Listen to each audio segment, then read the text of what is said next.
네, 오늘의 성경 말씀은 다니엘 1장 1절에서 9절 말씀입니다.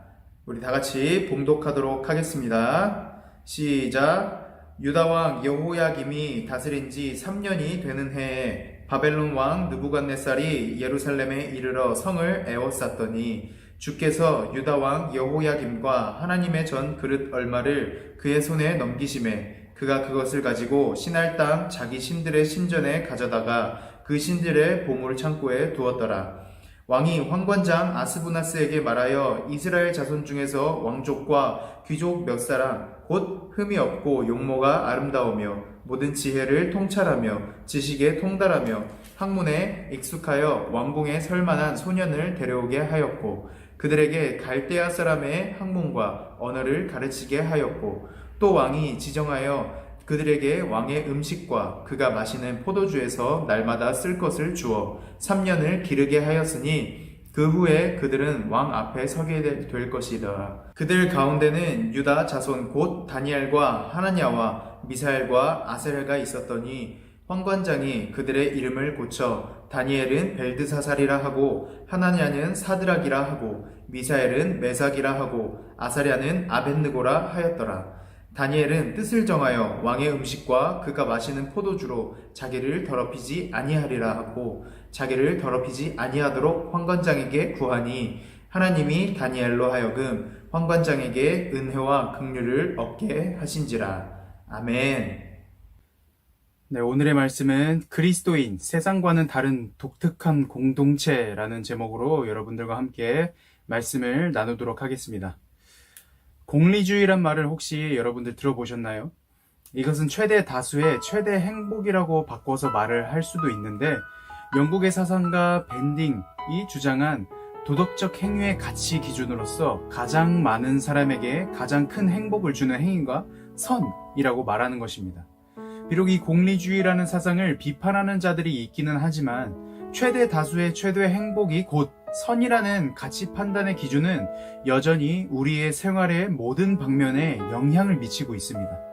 우리가 다수의 의견을 무시할 수 없는 것과 다수의 판단이 가장 안전하고 옳다고 판단하게 되는 이유가 바로 공리주의 사상이 자리 잡고 있기 때문입니다. 성령 복리는 다수의 의견이 옳지 않다고 생각하더라도 이미 그 사상에 지배되어 있는 사회적인 분위기가 그 의견이 옳은 것이라고 강압적인 부담을 주기 때문에 결국에는 수용할 수밖에 없도록 만듭니다. 그런 의미에서 소수에 속한 그리스도인들은 이러한 사회적인 구조 속에서 느껴지는 부담감으로 인해 자신도 모르게 하나님에 대한 신앙을 조금씩 포기하고 있는 것일지도 모르겠습니다.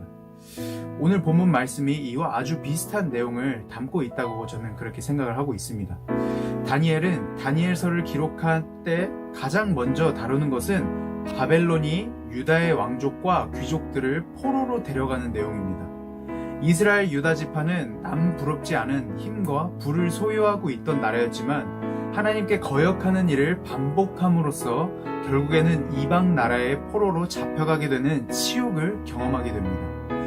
고대근동 당시에 전쟁에서의 패배는 자신이 믿었던 신의 패배로 간주되었기 때문에 이스라엘의 바벨론 유수는 마치 하나님께서 바벨론의 신인 마르둑에게 패배한 것으로 여겨지기도 했습니다. 모든 상황은 유다에게 있어서 패배감과 상실감을 느끼게 해줬었죠. 그들은 하나님께 버림받았거나 아니면 하나님께서 바벨론의 신에게 패배하였거나 둘 중에 하나로 생각했을 것입니다. 다니엘은 이렇게 절망과 상실감에 빠져있는 유다 민족에게 바벨론 유수는 결코 하나님의 패배를 뜻하는 것이 아니며 그것은 하나님의 뜻이었음을 알려주었습니다.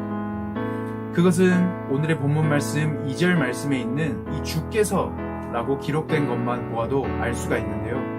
다니엘은 주께서라는 말을 사용함으로써 유다의 왕족과 귀족들이 포로로 잡혀간 이유는 바벨론이 하나님보다 강력했기 때문이 아니라 하나님께서 예레미야 선지자를 통하여 이전부터 그 일을 계획하셨기 때문이라는 것을 상기시켜줍니다. 그렇다면 하나님께서는 도대체 왜 자신의 백성이 유다를 바벨론의 포로로 잡혀가도록 계획하셨을까요? 그것은 예레미야 9장 13절에서 16절 말씀을 보면 우리가 알 수가 있습니다. 이 말씀에서는 그 이유를 유다 민족이 하나님의 율법을 버리고 불순종하는 삶을 살았으며 마음의 완악함을 따라 우상 숭배를 하였기 때문이라고 기록을 하고 있습니다. 따라서 유다의 바벨론 유수는 하나님의 패배를 뜻하는 것이 아니라 하나님의 계획하심 속에 이루어지고 있는 역사라는 것을 알 수가 있습니다. 그 계획은 이스라엘이 다시금 하나님께 회개하여 거룩한 백성으로 돌아오도록 만드는 것이었습니다. 다니엘은 그것을 이 주께서라는 표현을 통해 유다 백성에게 알려주고 있는 것이죠. 오늘을 살아가고 있는 우리의 삶 속에서도 바벨론 포로기와 같은 일을 자주 겪게 됩니다. 우리 친구들은 지금 꿈을 꾸고 꿈을 갖고 열심히 그 꿈을 향하여 준비하면서 살아가는 것이 굉장히 중요해요.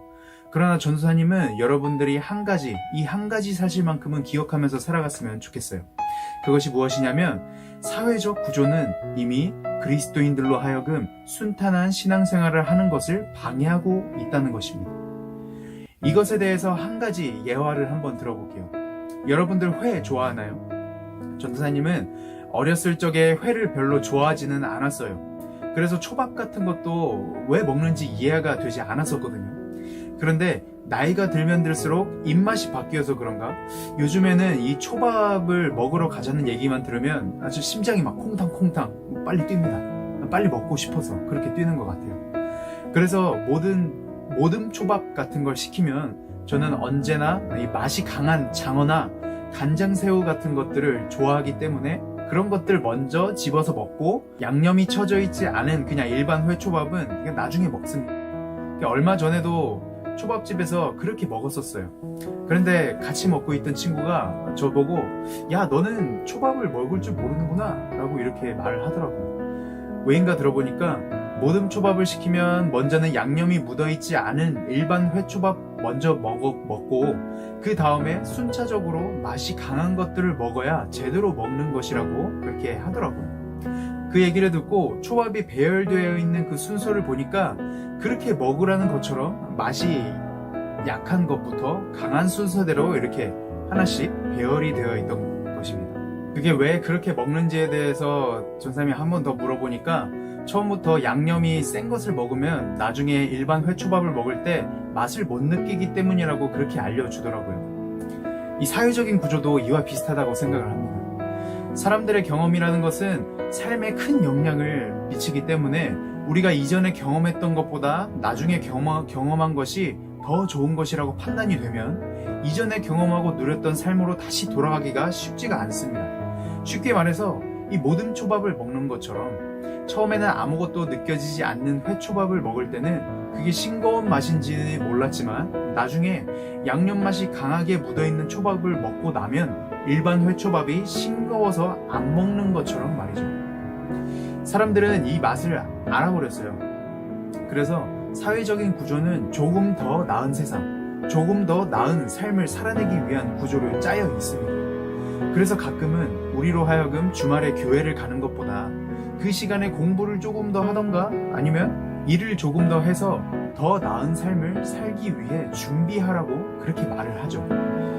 어떤 직장은 이 주일에도 출근할 것을 요구하며 만일 출근하지 않을 시에 직장을 그만두어야 하는 일이 발생하게 됩니다. 내가 너무나도 힘겹게 들어간 직장인데 주말에도 출근할 것을 요구한다면 우리는 어쩔 수 없이 주일 예배에 빠지고 직장에 출근을 하게 됩니다. 그러면서 속으로는 죄책감에 시달리고 자신의 연약함에 좌절을 하게 되죠. 그러다가 점점 하나님을 향한 마음이 무뎌져서 하나님을 멀리하는 삶을 살게 되고 심하면 하나님이 계시지 않는다고 여겨질 때가 있습니다.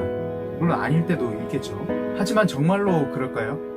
우리가 하나님이 계시지 않는다고 여겨진다고 해서 정말로 하나님께서는 살아계시지 않으시며 이 세상 일에 관여하지 않고 계시는 것일까요? 그렇지 않습니다. 하나님의 살아계심과 그분께서 우리와 함께 하신다는 사실은 객관적인 사실이에요. 이 객관적인 것은 우리의 주관이 어떻든 간에 바뀌지 않는 게 객관적인 거잖아요. 우리가 아무리 하나님이 계시지 않는다고 생각을 하고 있더라도 하나님께서 살아계시다는 것과 그분께서 우리를 사랑하신다는 사실은 변하지 않는 진리입니다. 성경은 우리에게 어떻게 말을 해주냐면 하나님께서는 우리를 사랑하시며 동시에 모든 것의 시작과 끝이라고 말을 해줍니다. 비록 이 세상이 하나님의 뜻대로 움직이지 않고 하나님께서 살아계시지 않는 것처럼 느껴질지라도 결국에는 하나님의 나라가 세워질 것이며 하나님이 계획하신 뜻대로 흘러가고 있다는 것을 우리가 믿어야 한다는 것입니다. 그렇다면 그 사실을 믿는다면 우리는 어떻게 살아야 할까요? 우리는 이 세상을 살아갈 때 그리스도인이라는 정체성을 잃지 않도록 노력하면서 살아가야 합니다. 3절에서 7절 말씀을 보면 바벨론의 왕 느부갓네살이 유다의 왕족과 귀족들을 포로로 데려가고 나서 그들에게 학문과 언어를 가르치고 음식과 포도주, 모든 쓸 것을 날마다 그들에게 주었다는 것을 알 수가 있습니다. 그가 그렇게 해준 이유는 무엇이라고 생각하십니까? 그 당시 시대에 왕이 궁정에서 지내는 자에게 음식과 포도주를 공급해준 이유가 따로 있었어요. 그 이유는 바로 왕이 그들의 공급자이며 보호자이며 전부라는 것을 알려주기 위함이었습니다. 우리도 누군가에게 먹을 것을 공급하면 그 먹을 것을 공급해주는 사람을 의지하게 되잖아요. 그런 것과 똑같은 것이라고 생각을 하면 돼요. 게다가 왕은 포로들에게 공부를 가르치고 바벨론의 문화를 접하게 함으로써 그들을 전부 바벨론화 시키려고 했어요. 하나님의 백성이 아닌 바벨론의 사람으로 만들려고 했다는 것이죠. 그럼에도 불구하고 남의 나라에 포로로 잡혀온 유대 포로민들의 심리적 상태는 불안하기 그지 없었을 것입니다.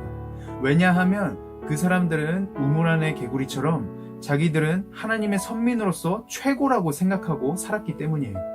그런데 그랬던 그들이 나라가 멸망하고 성전이 파괴되는 것을 목격하고 당시 세계 최고 대제국의 심장부 안으로 들어오게 되었으니 내면적으로 엄청난 갈등을 겪게 되었을 것이란 말이죠. 끝을 볼 수 없는 거대한 제국, 그리고 솔로몬의 부와는 비교도 안 되는 엄청난 부, 세계 최강의 군사력, 거대한 신정과 신상을 바라보면서 이들은 바벨론의 신이 여호와보다 전능한 것으로 보였을 것이라고 여겨지기 때문입니다. 그래서 그들은 바벨론의 사회적 구조적인 압박 때문에 하나님에 대한 신앙을 갖고는 안락한 생활을 누릴 수 없다고 여겨졌었기 때문에 어떠한 이유에서든지 하나님에 대한 신앙을 유지하기가 힘들어서 점점 신앙을 포기하고 바벨론의 요구에 몸을 맡기는 자들이 생겨났을 것이라고 생각을 합니다. 실제로도 신앙을 포기하고 바벨론의 문화에 몸을 맡겨서 살아가니까 시간이 지난 후 부자가 되었던 유대의 민족들이 엄청나게 많았었습니다. 오늘날의 상황도 이와 비슷하다고 생각을 해요. 이미 전사님이 여러분들에게 말씀드렸다시피 현대의 사회적인 구조는 이미 그리스도인들로 하여금 신앙생활을 하기가 힘겹도록 만들고 있습니다. 우리가 그리스도인이라는 정체성을 잃도록 위협하는 것들이 너무나도 많죠. 그리스도인들이 당연하게 생각하는 것과 비그리스도인들이 당연하게 생각하는 것은 너무나도 다릅니다.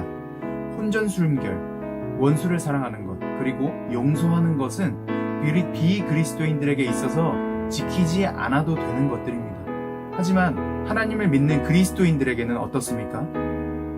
당연히 지켜야만 하는 것들입니다. 왜냐하면 하나님께서 그렇게 하라고 말씀하셨기 때문에 그래요. 그러나 말씀에 순종하며 살아간다는 것은 결코 쉬운 일이 아니죠. 왜냐하면 이 세상에는 하나님을 믿는 사람보다 믿지 않는 사람이 훨씬 많기 때문이에요. 그래서 세상 속에서 우리가 하나님의 말씀을 지키며 살아가야 한다는 것이 옳다는 것은 우리는 알고는 있지만 그게 쉽지가 않아요. 설령 순종하면서 살아간다고 할지라도 우리의 그 순종이 어리석고 미련한 일인 것처럼 느껴지도록 만듭니다. 그래서 그리스도인들은 이러한 사회적인 구조 속에 비그리스도인들과 함께 지내면서 그 분위기를 못 이겨 하나님의 말씀에 불순종하는 것을 택하게 되는 경우가 많습니다. 마치 유대인들이 바벨론의 웅장함에 못 이겨 하나님의 백성이라는 정체성을 포기한 것처럼 말이죠. 우리는 그러지 않도록 항상 깨어 있어야 합니다. 사랑하는 중고등부 친구들, 우리는 위협적인 상황 속에서도 그리스도인이라는 정체성을 지키려고 저항할 수 있는 자들이 되어야 합니다. 다니엘은 느부갓네살 왕이 날마다 공급해주는 음식과 포도주를 거부했어요. 단순히 거부했다는 것이 중요한 게 아니라 여기서 중요한 것은 그는 뜻을 정하여 자신을 더럽히지 않겠다고 다짐했다는 것이 중요합니다. 그는 왕의 음식과 포도주를 마시는 것이 왕을 의지하는 것임을 아주 잘 알고 있었던 것 같아요. 다니엘은 희망이 없던 상황 속에서도 자신이 하나님의 백성이라는 정체성을 포기하지 않고 날마다 그를 위해 필요한 것을 공급하시고 인도하시는 분은 하나님이시라는 것을 굳게 믿고 있었습니다. 모든 사람이 왕의 음식과 포도주를 먹을 때 먹지 않겠다고 결심하는 것은 결코 쉬운 일이 아니에요. 왜냐하면 그것 때문에 자신에게 돌아올 손해가 매우 클 것이기 때문이죠. 그러나 다니엘과 세 친구는 그것을 두려워하지 않고 어떻게 합니까? 뜻을 굽히지 않았습니다. 이들이 이렇게 행할 수 있었던 이유는 무엇이었겠습니까? 그들은 하나님의 말씀과 계획을 굳게 믿었기 때문이라고 생각을 해요. 다니엘은 예레미야와 동시대의 사람이었어요. 예레미야가 하나님의 말씀을 유다 민족에게 선포할 때 그도 분명히 그 자리에 있어서 같이 들었을 것이란 말이죠. 다니엘은 하나님의 말씀을 믿었고 그 뜻에 순종했습니다. 그래서 바벨론 포로 생활이 하나님의 뜻이라는 것을 굳게 믿고 있었기에 그는 하나님의 백성이라는 정체성을 포기하지 않을 수 있었다는 것이에요. 우리 또한 이러한 모습을 갖고 있어야 할 줄을 믿습니다. 사회적인 구조 자체는 이미 우리가 평탄한 신앙생활을 하는 것을 방해하고 있는 것이 사실이에요. 심지어는 믿지 않는 가족들을 통해서도 우리의 신앙이 위태롭게 될 수도 있습니다. 우리가 굳이 기독교인임을 남들에게 밝히지 않더라도 이 사회적인 구조 자체가 이미 신앙을 포기하는 편이 훨씬 더 나은 삶을 살 수 있다고 압박을 하기 때문에 그렇습니다. 마태복음 24장을 보면 예수님의 제자들이 예수님께 세상의 끝에는 무슨 징조가 있사오리까? 라고 질문을 던집니다. 예수님께서는 이에 대하여 이렇게 말씀을 하시죠. 너희가 내 이름 때문에 모든 민족에게 미움을 받고 그때에 많은 사람이 실족하게 되어 서로 잡아주고 서로 미워하겠으며 거짓 선지자가 많이 일어나 많은 사람을 미혹하겠으며 불법이 성함으로 많은 사람의 사랑이 식어지리라. 그러나 끝까지 견디는 자는 구원을 얻으리라. 여기서 견디다라는 말을 정확하게 살펴보면 아래에 머물러 있다, 밑에 거하다라는 뜻이 있습니다. 이는 핍박과 고난 아래서 가만히 머물러 견디는 것을 뜻합니다. 이것을 우리의 삶에 적용을 해보자면 어쨌든 우리가 진리를 따르고 그것을 수호하는 삶을 살아가게 된다면 세상에서 오는 핍박을 피할 수는 없을 것입니다. 세상의 가르침과 하나님의 말씀은 상반되기 때문이죠.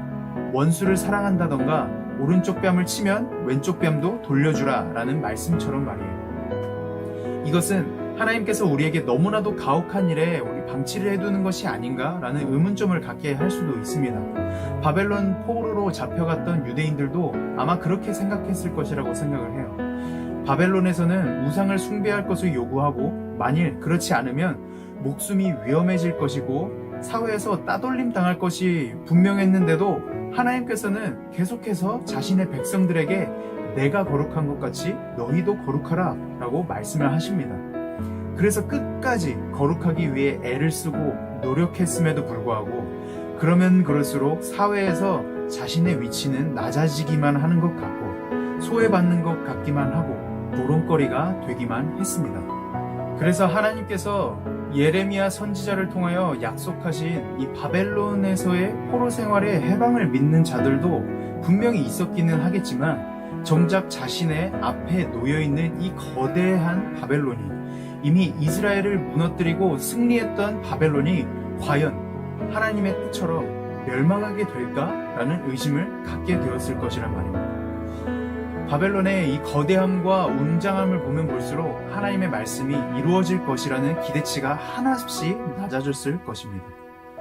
그럼에도 불구하고 다니엘과 같은 이 믿음의 세대들은 하나님을 향한 믿음과 기대를 저버리지 않았어요. 그럴 수 있었던 이유는 바로 하나님께서 그들을 그냥 내버려 두지 않으셨기 때문입니다.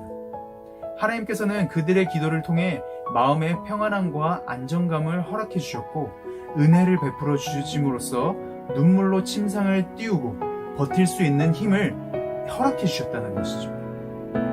비록 우리가 삶을 살아가는 데 있어서 세상으로부터 신앙을 지키고 믿음을 지킨다는 것을 매우 고단하고 힘든 일이 될 수도 있겠지만 하나님께서는 아무 조건 없이 우리를 사랑하시고 우리의 기도를 들어주시고 다시 한번 일어설 수 있는 힘과 은혜를 베풀어 주십니다.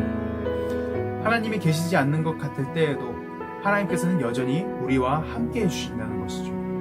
하나님과 세상이 더 커 보인다 할지라도 커 보인다고 해서 큰 것이 아니라 실제적으로 비교할 수 없을 정도로 크신 하나님을 바라보는 우리가 되어서 결국에는 모든 것이 하나님의 뜻대로 흘러가고 있으며 이루어질 것을 굳게 믿음으로써 그리스도인의 정체성을 잃지 않는 저와 여러분들이 되기를 간절히 기도합니다. 아멘.